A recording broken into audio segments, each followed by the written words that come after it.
Did you hear the news? There's a sex scandal.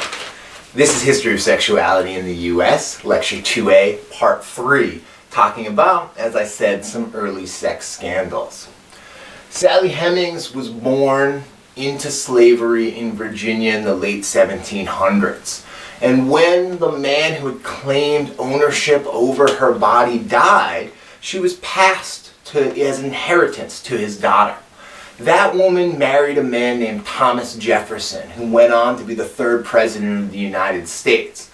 And when she died, when his wife died, Jefferson decided to strike up a sexual relationship with Sally Hemings. This was an enormously unequal, abusive relationship. And we want to understand that even though Hemings is referred to as Jefferson's mistress or his concubine, often this is an attempt to cover up what was an enormously unequal, violent relationship that occurred on plantations around this country for centuries. Jefferson, as you'll see in the slideshow, didn't escape unnoticed for this. And in the North, his political opponents in the Federalist Party tried to publicize the fact that Jefferson preferred the affections of women of color according to their view of it. Again, we want to understand that they weren't critiquing Jefferson for this enormous abuse of power, but rather for his proximity to blackness in a sense that that made him somehow less white. His sexual preference had an effect on how his race was perceived. Jefferson was far from the last president to be embroiled in a sex scandal, and not that long later, Andrew Jackson, as he ran for the presidency, got a lot of rumors circulating about him. They focused on his wife, Rachel, and the claim that she was a bigamist, a woman who had married two men. See, her first husband had abandoned her, had left her, and then she met Andrew Jackson and they got married. It wasn't until he had a meteoric rise in U.S. politics that that first husband reappeared. And all of these rumors had an enormous effect on both Rachel and Andrew. Though they didn't ultimately hold back his political career as he won the presidency, the rumors and the scandal had an enormous effect on his wife. And as she became very ill and eventually died, Jackson blamed his political opponents who had been whispering about his wife and her bigamy for the people who killed her. That meant he entered office under a social cloud. One of his only friends was his Secretary of War, John Eaton.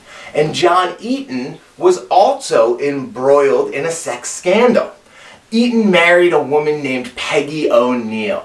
Peggy O'Neill was an entertainer in Washington, D.C., and was considered by many of the upper-class society women that were married to prominent politicians to be a woman of low status. Some of them even whispered that she might be a sex worker. She spent a lot of time playing piano in a bar. She was very popular amongst a lot of men in D.C., but again, those society women, the petticoats, didn't like her.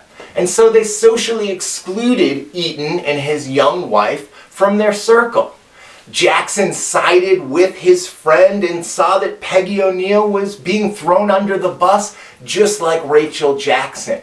And so an enormous rift opened up, and Jackson's VP, John Calhoun, who was a meteoric rise in politics, was suddenly cut off. He would no longer have a whiff of the presidency. And most of the cabinet resigned over this conflict, over whether Peggy O'Neill was the right kind of woman for a politician to be married to.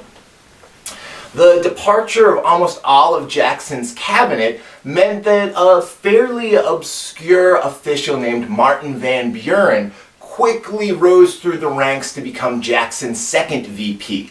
And when he ran for president, after Jackson finished his second term, he sought someone to balance the ticket. See, Van Buren was a kind of a budget guy, a treasurer. He was a New Yorker, educated, had never fought in war. And so he sought Richard Menard Johnson, this Tennessee hillbilly who was a famous soldier, famous for killing the great Shawnee leader Tecumseh in battle during the War of 1812.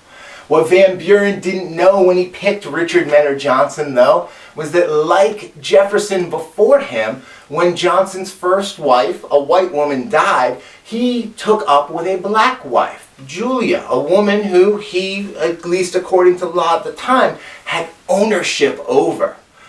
Unlike Jefferson, though, Richard Mentor Johnson was open about the fact that he was married to a woman of color, and this caused enormous scandal. The electors in Virginia didn't even want to seat him as the vice president because, again, his sexual behavior and his crossing of this legally imposed color line was seen as something that made him less white and less suitable for high office. So we want to understand, again in this course, we're focused on social history, on everyday common people and the way that sexuality shapes their lives.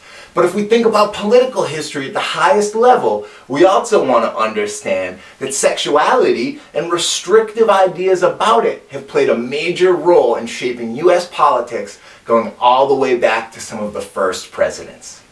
Keep watching and keep learning.